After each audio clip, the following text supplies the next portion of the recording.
Hey guys, got a lovely little game in the Vienna for you to share today. 12 moves and it's all over. Okay, so the Vienna game is e4, e5, knight to c3. Now knight to c6, and the best move here is to bring your bishop out to c4. Now my opponent played against me a move that I haven't really seen before, and they played knight to a5, hitting my bishop that I've just developed. Now, obviously I want to keep my bishop. It's a good piece. I've just invested a move in developing it. I don't really want to swap it off the board if I can help it. So here I thought for a little while, over 30 seconds in a 15-minute game, and I decided to go for the very bold bishop takes f7 check, pretty much forcing the king to capture the bishop. The only other legal move is king e7, and that just doesn't make sense. Okay, so king takes bishop, and now my queen comes out to h5 with check again. g6 is a possible move, otherwise the king's going to have to move forwards into the board. And two of those squares could fall to knight d5 check, which is starting to get very, very scary for black. So we have g6, which is maybe not the ideal move, because I can now play queen takes e5, and I am suddenly hitting the knight and the rook. Okay, so I've given up my bishop for 2 pawns at this point, plus my opponent's king has had to move off his starting square, which means he can't castle, and I think that's worth a pawn in itself. Plus the king's out in the board, plus my opponent is well behind on development, and I've got a queen and a knight in very threatening position, so I'm pretty happy about this. Now the move that the computer actually suggests here for black is to bring the knight back to c6 and give up the rook. But clearly my opponent doesn't like that idea, and they play bishop to g7.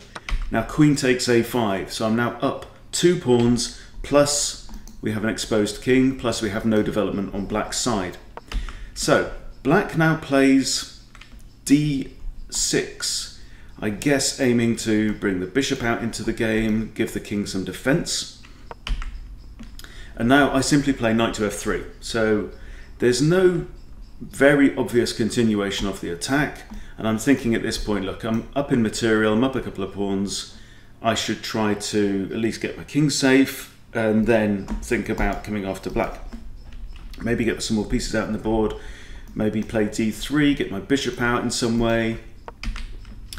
And my opponent now plays another pretty quiet move, b6, just hitting the queen. And now queen to d5 comes with check.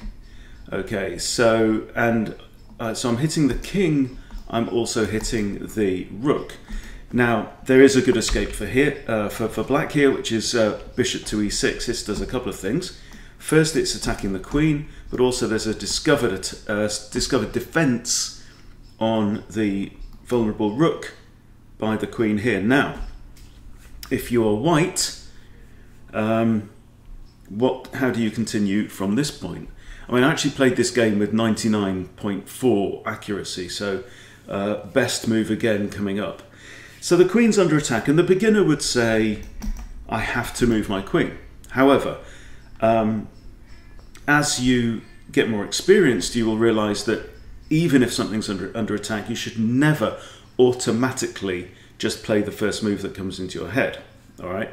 So one thing to consider is when you've got a piece under attack, even if it's your queen, can you come up with a more pressing attack against your opponent?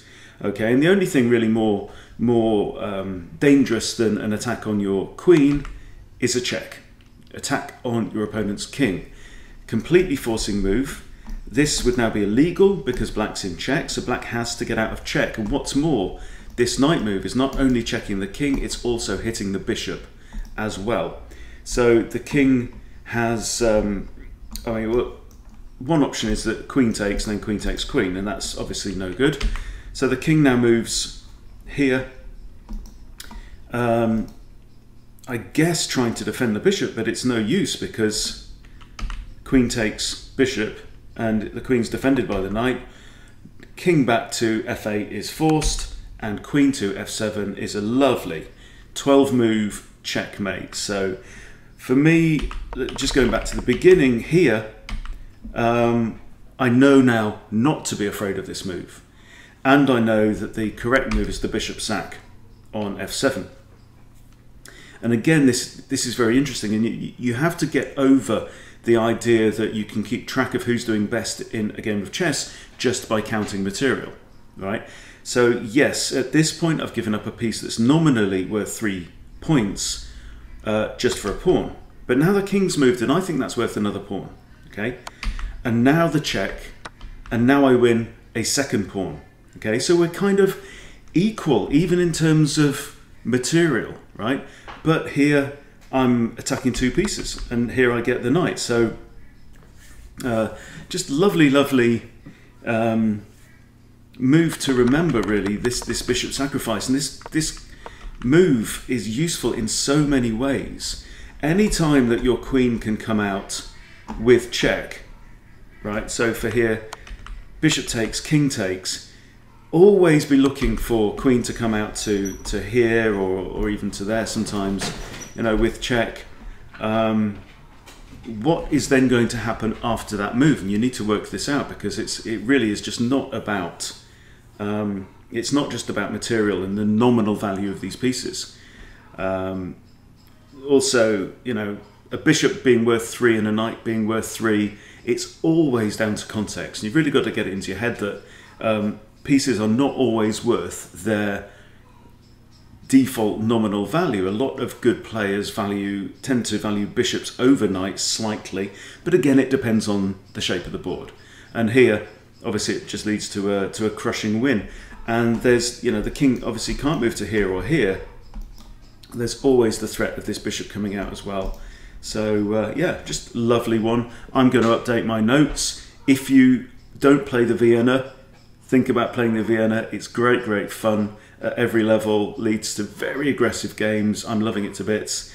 But yeah, I'll go ahead and update my notes now, and that is a move to look out for in the future. All right, thought I'd share that with you. Thanks for watching. See you later.